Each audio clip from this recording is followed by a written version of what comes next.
8 de la mañana con 32 minutos. Ustedes vieron la imagen un poquito más joven de Sebastián Aguirre. Que ya está aquí. ¿Cómo está, Fernando?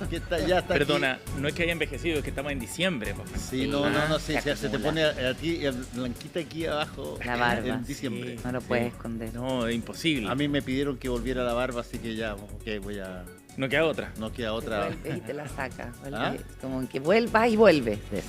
Sí, va y vuelve, pero ya, me piden... Viene el look verano ahora. Claro. ¿Cierto?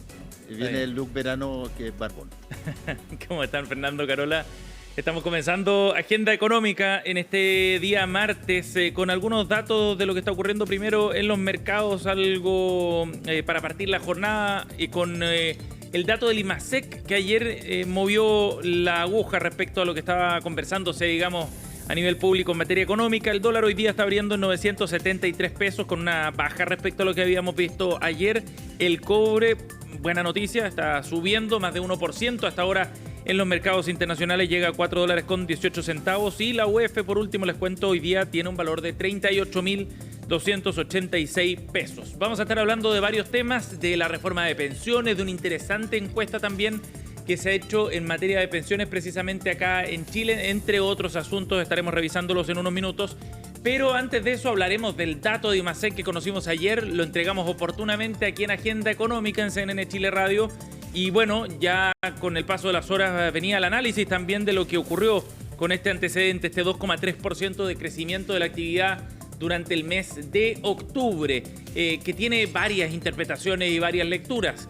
Una tiene que ver con un repunte muy evidente de la actividad económica en comparación a septiembre. Recordemos que en el noveno mes del año tuvimos un 0%. Después la cifra se corrigió, con algunos datos extra. El Banco Central corregía al alza ese dato, pero era un 0,3. O sea, no estamos hablando de un cambio muy sustantivo. Y con ese dato bien flojo a la vista, había expectativas sobre lo que pudiera ocurrir en octubre. Finalmente la economía se recupera, vuelve a un tranco, entre comillas, un poco más normal respecto a lo que habíamos visto durante este año fundamentalmente. Y ahora los cálculos que se hacen tienen que ver principalmente con lo que va a ocurrir de aquí a fin de año con la economía. ¿Qué ha pasado en noviembre? Que ya está jugado. ¿Qué es lo que va a pasar en diciembre?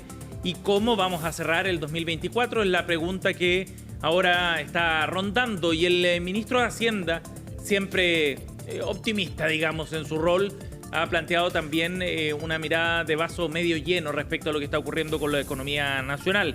Y en ese sentido mantuvo también proyecciones más alentadoras que el mercado respecto a lo que va a ocurrir durante este 2024. ¿Cuánto es lo que está proyectando el gobierno que podría crecer la economía? Vamos a escucharlo en palabras del propio ministro de Hacienda, quien se refirió al dato de IMASEC conocido ayer.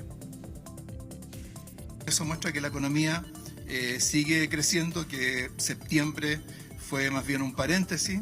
También tenemos un crecimiento mes a mes, es decir, tenemos un nivel de actividad mayor al del mes anterior, ajustado por estacionalidad.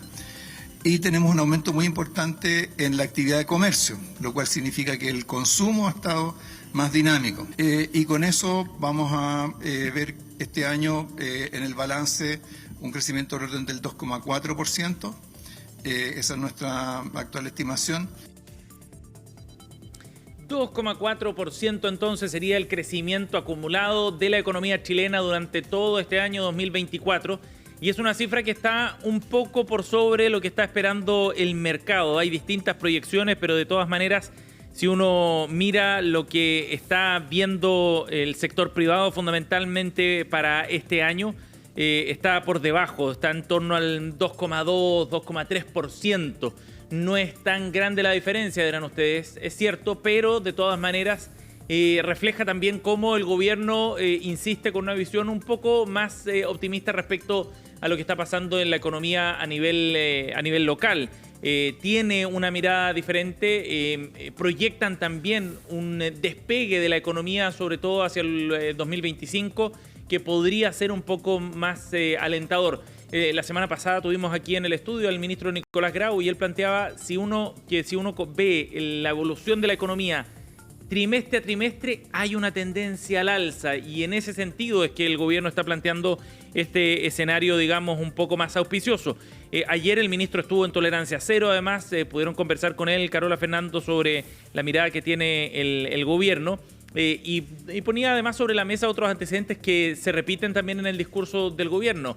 Por ejemplo, que este gobierno recibió una situación fiscal súper compleja, era un punto que ayer enfatizaba el ministro, pero que iba a entregar una situación mucho mejor que aquella que recibió. Claro, el gobierno asume en el contexto pospandemia, después de una serie de medidas públicas que generaron más inflación también, es cierto.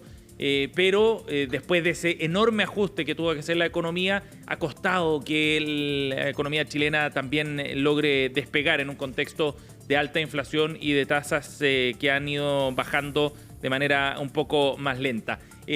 ¿Cuál es el contraste con el sector público, privado, digo, con lo que está viendo el mercado? Bueno, fundamentalmente que acá la economía quizás ya está más en línea con el techo de su capacidad de crecimiento. Y eso plantea una discusión de más largo aliento. El economista jefe de Visa Inversiones, Marco Correa, conversó con nosotros en Agenda Económica. Esta fue su mirada y el contraste que se marca con la visión del ministro de Hacienda. Parece todavía ser una cifra optimista. Puede que a lo mejor algún componente externo sea más dinámico y lleguemos a esa cifra, pero en general las proyecciones del Ministerio de Hacienda han estado un poco más optimistas de lo que ha sido, digamos, en la práctica. Para el próximo año nosotros también estamos proyectando un 2%, que es menor, digamos, a lo que probablemente estaba proyectando el Ministerio de Hacienda. Y además hay otros componentes de la economía que están menos dinámicos, como son, por ejemplo, las colocaciones de créditos comerciales, cómo está evolucionando también el mercado laboral. Y estamos viendo que el gobierno, desde el punto de vista de gasto fiscal, está bastante estrecho. Bueno, y a propósito de eso, el ministro Marcel ayer en Tolerancia Cero también planteaba una situación bien difícil para el siguiente gobierno, gane quien gane, que la situación de capacidad de gasto, digamos, va a estar mucho más acotada. Y ahí viene una discusión entonces de largo plazo, cómo podemos crecer ya no al 2%, sino al 3 o al 4%. Ignacio Briones el fin de semana en el diario La Tercera escribía una columna donde planteaba que era necesario generar una suerte de pacto por el crecimiento económico. Claro, que esto no es solo de este gobierno, o sea, hace 10 años ya estamos en esto. Y que hay objetivos que están consensuados, tanto la izquierda, decía Briones, como la derecha, coinciden en la necesidad de recuperar precisamente capacidad de crecimiento más robusto, acelerar el tranco, y eso requiere reformas más estructurales que tienen que ver con el sistema político, decía Briones, con la permisología, que hay un proyecto en todo caso en el Congreso discutiéndose sobre ese tema. Se necesita estabilidad tributaria, decía, cambios en el estatuto administrativo para alivianar el sector público, entre otras cosas. Ahora, siempre es bueno darle contexto también y dimensionar qué es lo que está pasando con otras economías, pensando en cuánto puede crecer la economía chilena. Fíjense que, de acuerdo a lo que se proyecta para este año en Latinoamérica, Chile va a crecer más que el promedio de la región. Según Consensus Forecast, que pondera las estimaciones de crecimiento de múltiples actores, por lo tanto nos da una referencia bien sólida. Latinoamérica va a crecer un 1,9% este año. Los países que van a crecer más serían Paraguay, 4,1%, Brasil con un 3,1%, Uruguay con un 3%, Perú 2,9%, Panamá 2,6%, son el top 5, digamos. Por debajo de eso va a estar Chile. Va a crecer en torno al 2,2, 2,3%, ya lo decíamos, pero va a ser suficiente para crecer más que la región. Ahora, puede ser un premio consuelo medio... Exacto, que es lo que hablábamos ayer débil, con el ministro. O sea, México y Ecuador son los más, digamos, rezagados con un crecimiento de 1,2, pero la verdad es que estamos en el mismo barrio, no se nos debiera... Sí. Y vamos a crecer menos de lo que crece el mundo también. O sea, claro. Estamos todavía con una brecha de capacidad de crecimiento económico que es bien relevante, y eso evidentemente que genera preocupación. Bueno, vamos a ir a otro tema, 8:41, pero que está muy vinculado a este asunto, a la marcha de la economía, que tiene que ver con la percepción de los ciudadanos también respecto a cómo va la actividad económica, pero ya no desde una mirada general y muy abstracta, sino en términos súper concretos respecto a las finanzas que tiene cada una de las familias en nuestro país. Si bien hay un escenario donde se percibe que la inflación está desacelerando, ha sido el gran problema para las familias chilenas y en el mundo en general en los últimos años. De todas maneras, la gente todavía no tiene la percepción de que ese asunto esté resuelto, no siente esa baja en los precios. Esa es una de las grandes conclusiones de la encuesta de la consultora Ipsos a nivel global, el monitor Ipsos del costo de vida. Vamos a conversar de este tema y para eso estamos con el CEO de Ipsos en Chile. Nicolás Frittis está aquí en Agenda Económica. Nicolás, bienvenido, gracias por la conversación. Hola, buenos días, Sebastián, Fernando, Carola, ¿cómo están? Hola, Nicolás. Nicolás, gracias por esta conversación para hablar de los resultados de este estudio del monitor de costo de vida de Ipsos, que nos da una mirada global del tema, pero también esta bajada local que es bien interesante. ¿Sigue siendo un problema y una preocupación sobre todo la inflación para los chilenos? Sí, la verdad es que las personas cuando son consultadas sobre su expectativa del incremento de los costos, siguen estando pesimistas. Hablamos bastante la semana pasada respecto del pesimismo, pero hoy día lo que le pasa a los chilenos es que cuando miran los precios, cuando miran lo que están gastando todos los días, se dan cuenta que su bolsillo quedó mucho más apretado después de los picos inflacionarios que tuvimos hace un par de años. Los sueldos no se ajustaron de la misma manera de lo que se ajustaron los precios. Y lo que ocurrió es que las personas quedaron con menos disponibilidad en sus bolsillos. Casi la mitad de las personas que contestaron a esta encuesta les dice que se les hace muy difícil administrar sus finanzas, que se les hace muy difícil llegar a fin de mes. Entonces, ¿qué es lo que ocurre con ellos? En el fondo, están mucho más sensibles a los precios, están mucho más sensibles a lo que significan las compras de todas las semanas, y eso se traduce en un incremento y en una reaceleración de su percepción sobre la inflación, sobre lo que van a subir los precios en los próximos meses. Ajá. ¿Y a qué se debe esa percepción, crees tú? ¿Y cómo se compara con lo que está pasando afuera, Nicolás?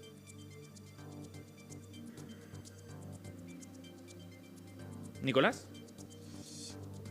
Estamos con Nicolás Frittis, el CEO de Ipsos Chile, quien nos está explicando algunos de los detalles respecto a este estudio. Fíjense que hay datos bien relevantes. El 65% de los chilenos piensa que la tasa de inflación va a aumentar en su país, en Chile precisamente, en los próximos 12 meses. Y es bien curioso porque la inflación ha ido cayendo de manera bien sostenida. Tuvimos en un momento en torno al 14%, ahora está bordeando el 4%, ha mejorado harto la situación. Pero este dato en particular es más alto que el que se había visto en la misma encuesta en abril. Mira. O sea, estamos cerrando el año con una percepción, digamos, un poco peor. Nicolás, creo que ahora sí ya nos escucha nuevamente. ¿No aún? Vamos a resolverlo pronto. A ver si recuperamos a Nicolás Frittis. Otro dato bien importante. A ver. El 37% de los chilenos piensa que está peor que antes de la pandemia. Perdón, el 42%. El 30% dice que está en una situación mejor, pero el 42% hoy día percibe que su situación personal está peor que antes de la pandemia. Y ese es un dato también bien relevante. Y eso se vincula con lo que nos contaba Nicolás sobre un asunto muy concreto. ¿Le cuesta o no administrar sus finanzas? Claro. La pregunta. Bueno, el 52% dice que le está resultando algo o muy difícil administrar las finanzas en estos días. Y si uno hace la comparación regional, siempre es bueno tener esas referencias también. Fíjense que acá en Latinoamérica solo Perú y Argentina están en una situación, desde esta pregunta del tema de la administración de las finanzas personales, peor que la de los chilenos. Ahora sí, Nicolás Frittis está con nosotros, el CEO de Ipsos Chile. Entiendo que ya recuperamos la conexión, Nicolás. Sí, recuperamos la conexión, Sebastián. Oye, Nicolás, te preguntaba justo antes de que se cortara sobre lo que explicaba esta percepción que tienen los chilenos y cómo se compara también con el contexto global, entendiendo que este fenómeno de la inflación, digamos, ha sido un problema para todos los países en el mundo. Sí, bueno, la verdad es que tenemos algunas pequeñas diferencias con el mundo en general. La expectativa del estado de la economía global no es demasiado positiva. En el promedio a nivel mundial, lo que se ve es que esa es la principal preocupación. También es lo que se ve acá en Chile. Nosotros somos un país que está muy conectado con lo que está pasando en todas partes del mundo. Claro. Somos un país evidentemente exportador y tenemos impacto en ese sentido. Adicionalmente, lo que ven los chilenos hoy día es que el costo del endeudamiento está caro. Las tasas de interés están altas. Es una conversación recurrente. Aquellas personas que, por ejemplo, quieren tomar la decisión de adquirir, digamos, un crédito hipotecario, se enfrentan a tasas que también son muy altas, y esos elementos se van combinando para poder entender el efecto inflacionario. Te agrego un tercer elemento que también lo podemos ver, el tipo de cambio se ha mantenido relativamente alto en Chile en el último tiempo, haciendo que los productos que son importados también se vean, digamos, afectados por este incremento de precios. Claro. Y estos asuntos son bien sensibles para las decisiones de consumo que tienen las personas, ¿no? O sea, estamos hablando de un asunto bien crítico, el de la percepción, me refiero, de la inflación. Absolutamente. Lo que uno ve es que los segmentos de ingresos más bajos, que son los que hoy día están sufriendo mucho más el impacto de todos estos años de inflaciones altas, lo que ellos están haciendo es que están cambiando su comportamiento, están haciendo lo que nosotros llamamos la bicicleta mucho más que lo estaban haciendo hace un tiempo. Lo vemos en la cantidad de personas que indica que está pidiendo plata prestada a familiares y amigos durante el mes para poder llegar a fin de mes. También hay algunas personas que están ocupando más los instrumentos clásicos de financiamiento, como las tarjetas de crédito y las líneas de crédito. Pero lo que es interesante es que esto incluso afecta a los segmentos más altos. Cuando nosotros vemos las solicitudes, digamos, de crédito o de pedir prestado, en los segmentos altos hay un incremento significativo en el último tiempo de personas que están necesitando acceder a herramientas para poder llegar a fin de mes. Y lo que es bien interesante es que hay más personas en ese grupo que, dado el precio de las tasas que están altas, están accediendo a estos créditos más blandos de familiares y amigos que les permiten, ¿no es cierto?, hacer esta bicicleta para manejar su finanza. Nicolás, hola. Yo quiero hacer una pregunta que básicamente es pedagógica en términos económicos, que tiene que ver, cuando pasan este tipo de situaciones, ¿quién gana? Porque aquí se habla siempre de las personas que lo padecen. Claro. Pero el dinero se distribuye probablemente de manera distinta. ¿Quiénes son beneficiados con situaciones como la que estamos viviendo?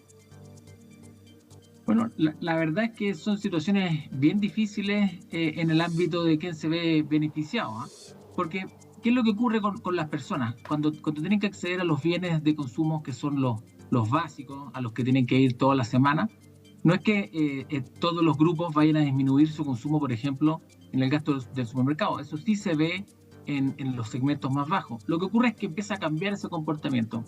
Por ejemplo, los segmentos medios, que quizás antes compraban más frutas y verduras, por ejemplo, en el supermercado, se van a comprar a otros centros de compra como, por ejemplo, las ferias. ¿Qué es lo otro que ocurre? Ocurre que se hacen menos compras grandes. El fondo se distribuye el gasto a lo largo del mes. Entonces realizas más compras en distintos momentos a lo largo de todo el mes. De esa manera, las personas van manejando su gasto. Nicolás, y respecto a la comparación con otros países, entendiendo que este estudio ustedes lo hacen en 32 países, ¿por qué crees tú que los chilenos perciben o tienen una dificultad mayor y reconocen tener una dificultad mayor en comparación a otros países que podrían incluso estar en una situación de contracción económica más fuerte que la que está viviendo Chile? ¿Cómo se genera esa diferencia? Una especie de contradicción, ¿no? Pareciera, porque los chilenos dicen, de acuerdo a este estudio, por ejemplo, están en el cuadrante, digamos, en que perciben que la economía chilena va mejor, sin embargo, no está bien la economía personal. Y en ese sentido, las finanzas personales se les hace difícil la administración. Y ahí estamos en el grupo, como decíamos antes, con Perú, con Argentina, que está como al fondo de la tabla de los 32 países. ¿Cómo explicas eso? ¿Qué dice la encuesta, más bien? No, por supuesto. Al final del día esto se trata de percepciones, y las percepciones están ancladas en lo que son las expectativas. Si tú miras las expectativas de Argentina, claro, ellos han visto y han vivido por muchos años con números que son dantescos de inflación, que acá no hemos visto en décadas. Nosotros estamos acostumbrados a una inflación bastante más baja, y lo que ocurrió es que llegamos a pics que para nuestra realidad, nuestra realidad que era del 3%, llegamos a pics de 14%. Si tú lo miras, en el fondo eso es 4 veces más grande de lo que has estado acostumbrado toda tu vida. Y ese shock que afecta muy fuerte a una clase media nuestra, que hemos discutido mucho en los últimos años, que es una clase media que está bien, digamos, expuesta a este tipo de elementos, lo sufre muy de cerca. Y lo sufre muy de cerca porque esa clase media, que es grande, hoy día está muy sensible a todos los temas, específicamente a los temas que tienen que ver con alimentos. Si te acuerdas un poco la discusión cuando estábamos en esos picos inflacionarios, veíamos que la inflación de todos los temas alimenticios era incluso más alta que la de otros elementos de consumo. Entonces, lo que pasa con las personas es que tienen en vista a la inflación en aquellas cosas que están viviendo todos los días, en aquellas cosas que son mucho más sensibles. Probablemente nunca habíamos estado tan seguros, digamos, o saber cuál es el precio de lo que vale un litro de leche o lo que cuesta una lechuga, como las personas lo están hoy día, porque están viviendo eso en cada momento. Y si a eso le agregas que nosotros tenemos una parte muy grande de nuestros servicios que están indexados a la UEF, que siempre se está ajustando por la inflación, nosotros tenemos una percepción fehaciente y la vamos viendo todo el tiempo de cómo los precios se van ajustando con esa inflación. Lo vas viendo en tu cuota del crédito en cada uno de los meses. Oye, una pregunta práctica a raíz de algo que me plantea una amiga. ¿Qué tanto se monitoriza, por ejemplo, cuando hay este tipo de situaciones, el flujo de personas que deja de comprar en supermercados y se pasa a comprar a ferias? Bueno, es algo que nosotros hemos estado monitoreando bastante a lo largo de este año, y uno se da cuenta que hoy día hay un flujo en ese sentido. Mira, hay 2 fenómenos que son súper interesantes. El primero es que las personas están haciendo más compras, y aquí hay un fenómeno psicológico que es bien interesante.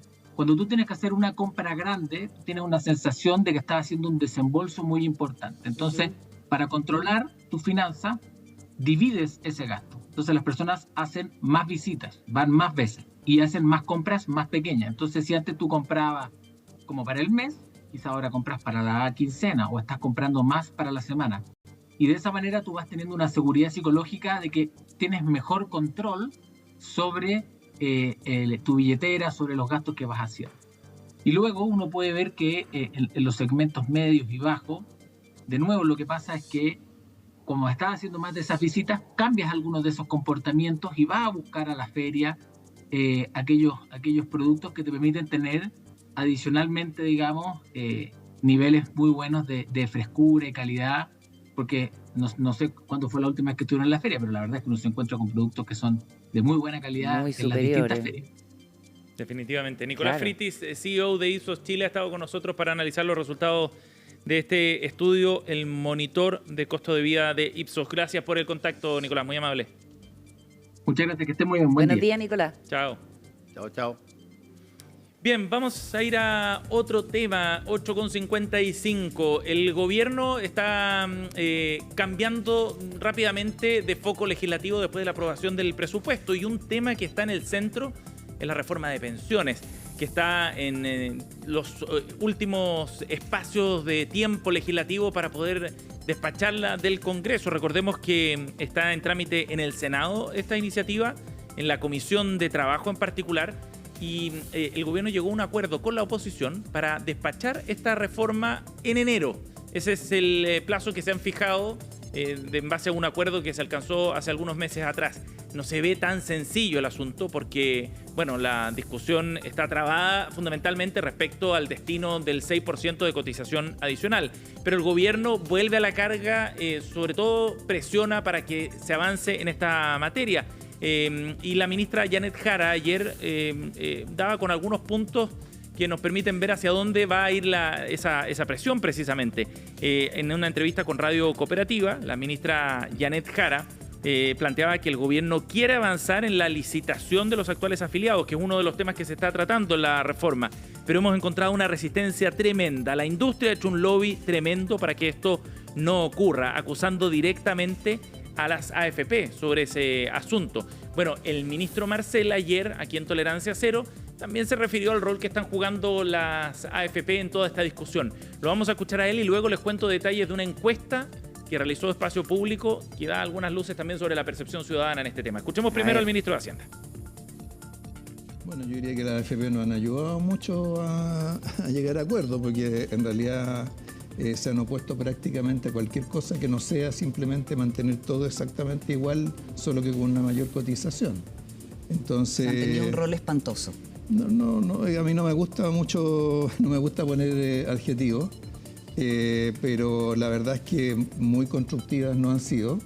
Yo destacaría sí algunos aportes que han hecho relacionados con el tema de los independientes. Ahí hubo un informe que se hizo junto con la SOFOFA, pero aparte de eso hemos tenido al mismo tiempo una campaña de años. Bueno, ahí estaba la mirada del ministro Marcel, bien crítica respecto al rol que han tenido las AFP. Lo interesante de esta encuesta que realizó Espacio Público junto a la Organización Internacional del Trabajo, al Programa de Naciones Unidas para el Desarrollo y respaldado por la metodología de Ipsos, muestra varias conclusiones bien interesantes. Esta fue una encuesta a nivel nacional. Definitivamente los chilenos consideran que este es un asunto muy relevante. Cuando se pregunta qué tan importante es para usted que el actual Congreso logre concretar la reforma, el 89,6% dice que es muy o bastante importante. Para que tomen nota en el Congreso, digamos, ¿no? Porque hay algunas voces que dicen que este tema puede quedar chuteado para el siguiente gobierno. Ojo, acá el 90% casi considera que esto es muy o bastante importante. Y luego se pregunta en este estudio respecto a quiénes son los responsables o las razones por las que no se ha concretado una reforma de pensiones. ¿Dónde están las responsabilidades? Y aquí vienen datos bien interesantes. El 52% de las menciones aluden a una responsabilidad política. Hay algunos que le echan la culpa a la oposición, el 16%, el 14% le echa la culpa al gobierno porque no cede respecto a su propuesta, un 22% dice que no hay liderazgos políticos que empujen estos acuerdos. Pero aquí viene otro datito relevante. El 29% menciona que las AFP buscan mantener las cosas tal como están. O sea, hay una percepción ciudadana también bien relevante y de hecho es la primera mención entre todas las alternativas que plantea esta pregunta. La ciudadanía entonces considera que, tal como se ha dado en otras reformas, el grupo de interés de las AFP efectivamente no está ayudando a concretar esta reforma de pensiones, a pesar de que es un asunto muy importante, así lo define la misma ciudadanía, y este es un asunto bien relevante pensando en cómo se estructura de alguna forma la discusión política en el Congreso y dónde se ponen las prioridades finalmente de este debate. Pareciera ser que más allá de si del 6% va todo íntegramente a las cuentas individuales o si va una porción a la solidaridad, hay una urgencia superior, digamos, a esas diferencias que pueden existir. Hay veces en la política que una ley que es percibida como absolutamente imperativa y necesaria, pero que se ha dilatado, empieza a tener otro problema. El problema es que quien promulgue la ley va a ser objeto de todos los abrazos y todos los aplausos al gobierno que le toque. Lo que no consiguieron dos gobiernos antes, lo consiguen. Los que no consiguieron tres gobiernos antes, lo consiguen este. Claro. Y ese regalo de las oposiciones, cualquiera que sea, al gobierno de turno, hace de que se siga dilatando la cosa, porque ya el concepto es tan importante que salga, que eso es particularmente puede ser la definición de una presidencia. Puede ser, en el futuro. Es cierto, es cierto. Bien mezquina la mirada. Es mezquina la mirada. Protagonista ni toman las decisiones. Pero aquí yo digo, esto es una hipótesis, pero lo que estoy diciendo es que aquí, y yo lo he hablado mucho con el concepto que voy a mencionar, pero aquí hay un problema de incentivos políticos. Sí, claro. Y cuando los gobiernos o cuando los países son sanos, los países son sanos cuando los incentivos políticos están por beneficiar a la población y no a las partes. Sobre todo cuando llevamos 10 años esperando la reforma. Exactamente. ¿No? Absolutamente. Ahora, es bien interesante porque la reforma no va a dejar contento a todo el mundo. Salga como salga. Si el 6% va solo a cuentas individuales y no cambia ni una coma de la industria, va a haber un segmento de la población que va a estar enojado. O si todo fuera solidaridad, también. De hecho, esta misma encuesta muestra lo siguiente, que el 50% está muy de acuerdo o en desacuerdo con que una parte de la cotización de los trabajadores activos ayuda a financiar la pensión de los jubilados actuales. Y el otro 50% está de acuerdo. Está como súper bien partida en mitades, digamos, esta preferencia respecto a este tema. O cuando se les pregunta si es que una parte de la cotización de los trabajadores que tienen ingresos mayores a $1 millón tiene que ayudar a financiar la pensión de los trabajadores de ingresos menores. Bueno, 52% a favor, 48% en contra. O sea, está bien delimitado este asunto, según este estudio por lo menos. Son datitos que hay que poner sobre la mesa para tener también otras miradas cuando estamos entrando ya en tierra derecha para el trámite de esta reforma de pensiones que se va a tramitar en el Congreso. Un último dato antes de cerrar, 9:02. Hoy día en el Congreso se va a conformar una nueva bancada. ¿Ya? La bancada por las startups y la economía digital. ¡Wow! Ah, mira. Una bancada bien transversal del Partido Republicano al Partido Comunista. Qué bueno. Bien interesante porque busca acelerar trámites legislativos, proyectos que están medio trancados que buscan fortalecer a este segmento de empresas.